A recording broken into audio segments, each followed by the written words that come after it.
Baba, nachukua muda huu na wakabidhi mashabiki wangu wote, wale ambao wananifuatilia katika mitandao zote za kijamii. Ukawabariki, ukawainue Baba, malengo yao, maono yao yakaweza kufikiwa. Jehova, shetani muovu ambaye anawakumba, matatizo ambaye yanawaangamiza, yanawatatiza Baba, yakapate kushindwa. Ni shetani muovu ambaye anazunguka maisha yao Baba, akapate kushindwa. Wazingire na damu yako takatifu Baba, watendee makubwa maajabu maishani mwako. Nitashukuru nikisema ni asante Baba. Maisha yangu zidi kuyabariki Baba.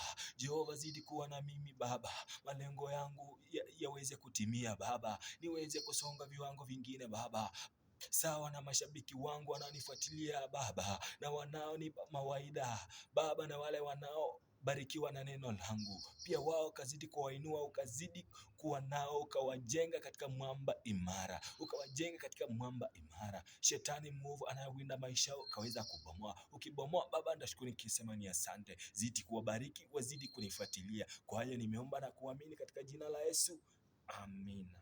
Asante Yesu. Asante msikilizaji unazidi kunifuatilia pale. Langu jina ni Noah Knox.